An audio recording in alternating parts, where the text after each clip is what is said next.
we have just learned that the molar Gibbs energy determines the stability of a substance.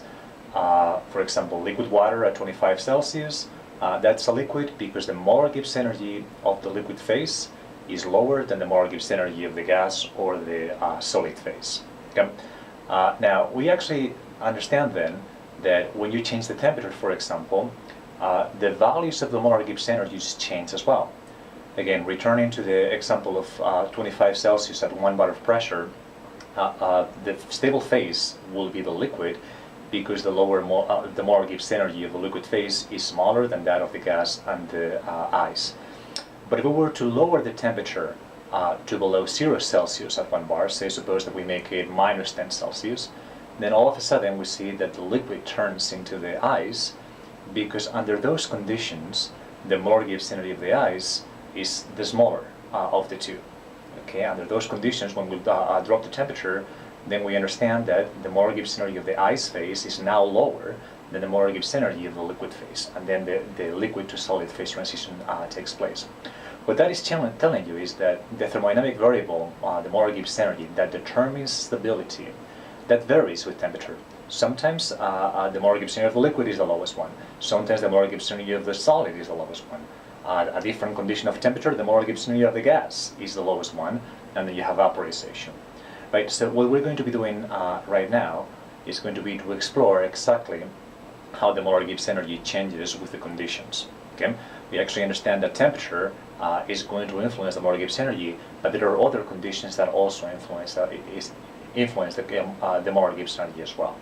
Right, so let's then get started with the Gibbs energy, the definition, and see what does it depend on. Okay, so this is the definition of the molar Gibbs energy. We can rephrase what we're going to be doing here as follows.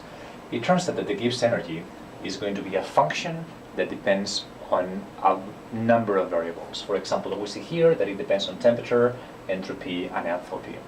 Okay, if we want to study how the molar Gibbs energy exactly depends on each one of those variables, what we actually do is take the first derivatives of that function with respect to each one of the variables. Okay, why first derivatives? Well, the first derivatives tell you how quickly or how slowly the function changes with the variable, because again, notice that if we were able to plot, say, the Gibbs energy versus temperature, right, a function that depends like that, or a function that depends like that, right, notice that the Gibbs energy changes much more dramatically in this case than on that case.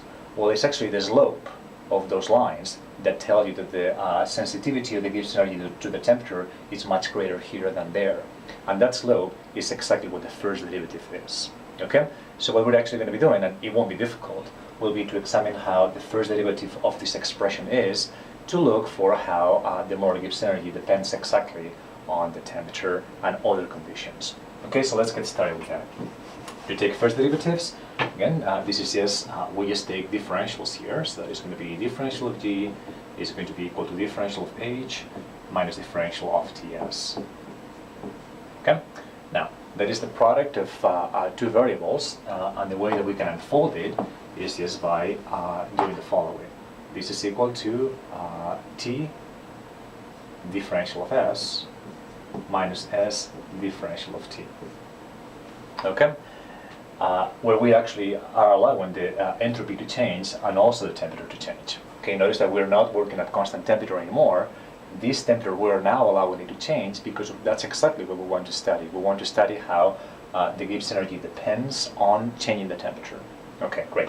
Now, the next thing that we can do is look at this enthalpy and recognize that that can be tied with the internal energy with the definition of enthalpy, right? So differential of G is going to be equal to the differential of the internal energy plus PV, where that is just simply the definition of the enthalpy. Minus T differential of S minus S differential of T. Well, great. Much as what we have done before, we can distribute this differential and arrive at the following expression. Differential of G is going to be equal to differential of U plus the differential of this product, but that is going to be P differential of V plus V differential of P minus T differential of S minus S differential of T. Okay, great. Looks like the expression is growing, but you will see how in just a couple of steps this is going to be simplified quite a bit. All right, so what else do we know about this? Well, what we actually know is that this is part of the first law, right? The change in internal energy is equal to the sum of the heat and the work. What we can assume here, just because it makes things a little simpler, is to assume that the process is reversible. Okay, so if the process is reversible, we can break this apart into the change in the reversible heat and the change in the reversible work, again, according to the first law. Okay, so the differential of G is going to be equal to the differential of Q rev plus differential of work rev plus the rest of the terms. P differential of V plus V differential of P minus S differential minus T differential of S minus S differential of T. All right, great. Let's see how we can simplify this. Well, the first thing that, before we do that, something that is important to explain here is that this work can only be expansion. In the last chapter, we introduced the concept that processes can do expansion work and any other type of work that is not expansion, like electrical or muscular work or gravitational work, any such thing. But it turns out that these are phase transitions, right? So the only thing that we're actually doing is turning a liquid into a gas, or a gas into a solid, or unfolding a protein. In any of those type of processes, in any of those phase transitions, there's actually no way to do any work that is not expansion. Okay, for example, for electrical work, what you would need is electrons moving around. But when we're actually doing phase transitions, we're simply just rearranging the intermolecular interactions of the molecules. We're not doing anything with electrons. So there's no way to extract, again, any other type of work that is not expansion. That's why we don't have that term right there. Okay, so how else do we consolidate this? Well, what about this differential of Q rev? Well, from the second law, what we actually know is that differential of S is equal to differential of Q rev over T. Okay, so notice that the differential of Q rev can be transformed as T differential of S. Okay, so we can erase this and place that as T differential of S, which is very convenient because that is going to allow me to cancel that with this. Okay, so those terms now go away. Well, what about this differential of work reversible? Well, what we actually know is that the differential of work reversible is equal to minus P external differential of V. Now, when you integrate that expression, you get at the famous minus nRT natural log of V2 over V1 that we have used in numerical problems. But that comes from integrating this expression. Now, an important thing about this reversible expansion is that the pressure inside and outside are actually exactly the same, right? That is a process that takes place at equilibrium. So that expression is actually also true when you're working under reversible conditions, right? So then we can come here to this process right there and say that this differential of work reversible is going to be equal to minus P differential of V, which is also extremely convenient because it knocks out another term. Okay? So it turns out that at the end of this all, we actually only have two terms surviving. Right? The Gibbs energy only depends on two variables.